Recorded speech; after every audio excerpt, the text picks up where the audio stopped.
All right. Hello, everyone. My name is Yumin, a PhD student at Old Dominion University and one of the co-authors of this paper. Today, I'd like to introduce this study, a literature review of quantum education in K-12 level.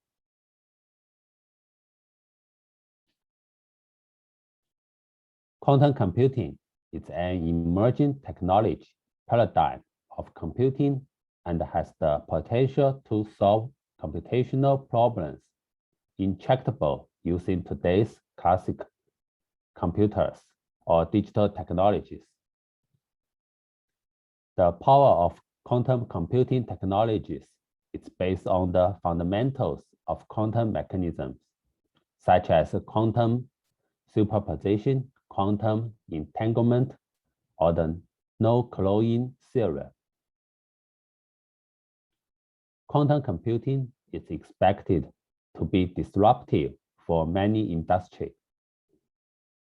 It is estimated to have almost 600,000 new jobs in the quantum era in 2014, and numerous industries will need a lot of professionals specializing in quantum computing. To build a highly trained and skilled quantum workforce that meets future industry needs, there is a need to introduce quantum concept earlier in K-12 schools, since the learning of quantum is a lengthy process. As fundamental quantum concept driven from physics, students usually start to learn physics in secondary schools. Given the increasing number of publications in this area and the heterogeneity in design, implementation, and insight, the resulting strategy will be highly diverse. So we conduct a literature review of these articles to provide an up-to-date review summarizing the key research areas, issues, and contributions made by researchers, and tries to synthesize what is known about this topic, including recommendations and future research directions. In specific, 3 research questions were examined. First, what are the teaching strategies or approaches in K-12 quantum education? What are the challenges of K-12 quantum education? What are the potential solutions to the obstacles of K-12 quantum education?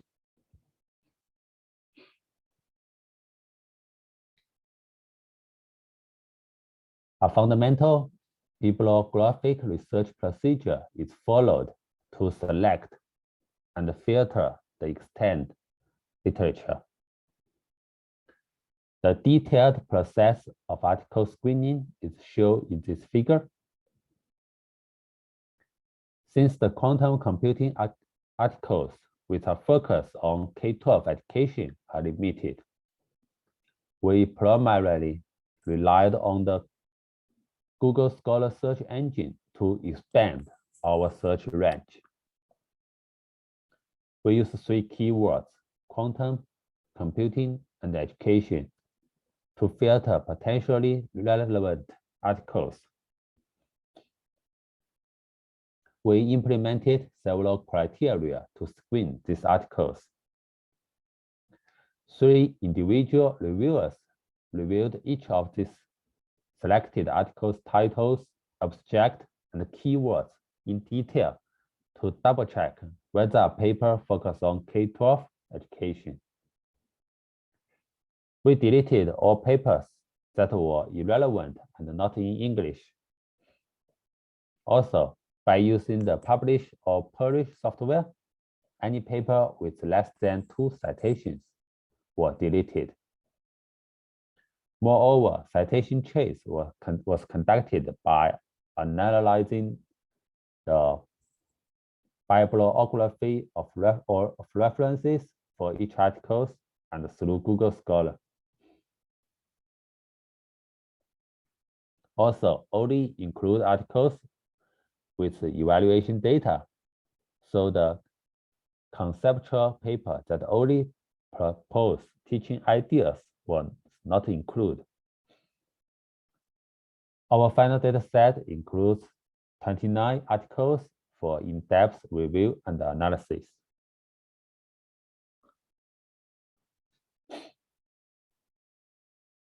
Through the relevant papers, we recognize a series of challenges which needs to encounter in quantum computing education at the secondary school level. The corresponding insights are listed below. Insight 1, making quantum concepts relevant to everyday events. Franklin, in their 2020 paper, created initial learning trajectory to help young students better understand basic quantum computing concepts such as reversibility, superposition, entanglement, and measurement by relating them to everyday concepts. Ferris, in 2021, designed learning activities for middle school students to explore quantum methods in the context of drug discovery. Moreover, in 2020's paper, examined a group of high school students' perspectives before and after an intervention teaching quantum rule. Students reported that quantum science was important, but was not relevant to them. The authors posited that these perceptions could be due to the fact students did not see how quantum learning could result in societal and community changes. Thus, it is necessary for educators to find creative ways, such as metaphors, real-world applications, and simulation to make quantum computing more relevant to students. Insight 2, using active learning strategies. Using strategies such as project-based, inquiry-based, hands-on experiment, and game-based learning to engage students. Admire in 2021 studies use active, collaborative, inquiry-based learning techniques to engage students in hands-on learning, evaluation, and discussing the fundamental steps of quantum key distribution and understanding the technical details behind quantum technology.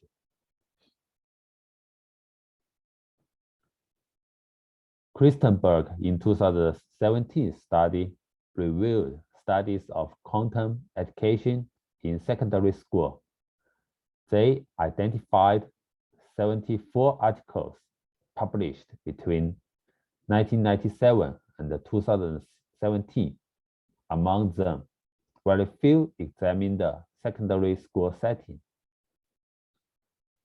40 topics related to wave particle duality, wave function, atoms, and complex quantum behavior were found to be taught in high school or lower college levels. The authors also found that active learning strategies, such as project-based and collaborative learning, benefit students' conceptual understanding. Pasha shared a number of educational resources like games, interactive tools, guided coding that promote talent in quantum computing. Insight 3, focusing more on conceptual understanding with less mathematical formulations. Traditional approaches of teaching quantum inherit from years of practice in teaching physics and rely heavily on mathematical formulas, which are perceived to be difficult, disengaging, and inaccessible to secondary school students. Previous studies recommend teaching counterintuitive quantum concepts based on conceptual ideas rather than complex mathematical formulations. Educators proposed creative ideas to teach secondary students quantum science. For example, Galati proposed to use the sound wave analogy and the close encounter theme to introduce students to the uncertainty principle.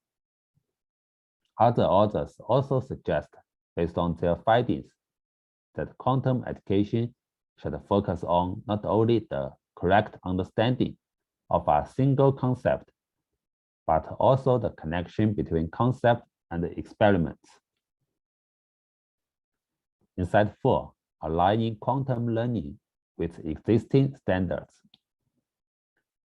Ferris pointed out the need to develop quantum learning opportunities that corresponding with the next generation science standards and the Common Core mathematics and the literacy standards for K-12 students, since K-12 science and engineering teachers have the responsibility to align their instructions with the required national, state, or professional standards.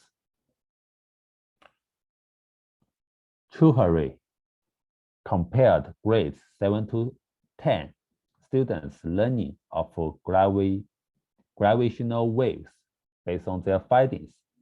The authors suggest that the core concept of the Einstein's physics could be introduced as early as grade 7. However, grade 10 students had a better understanding of some subtle concepts, such as the uncertainty principles, than younger students. Although this study was conducted in Australia, the result confirmed the appropriateness of the NGSS standards of teaching K-12 students quantum concepts. Insight 5, teaching quantum through informal learning opportunities. Besides formal classroom teaching, it's worthwhile to engage K-12 students and teachers through quantum computing workshops, exhibits, local events, summer camps, after-school clubs, competitions, hackathons, and media outreach. It is essential to broaden participation by attracting and engaging young people from diverse backgrounds to learn quantum computing and related technologies. In summary, to develop a quantum computing workforce, we need to start educating K-12 students about quantum computing. As K-12 science and engineering teachers are not familiar with quantum, professional development is urgently needed to help K-12 science and engineering teachers develop both pedagogical and content knowledge in terms of teaching quantum computing in classrooms. The above insights will be instrumental for quantum education at K-12 level. We hope some of these insights can inspire educators to find ways to lower the barriers for entrance in quantum education. That's all. Thank you for your time.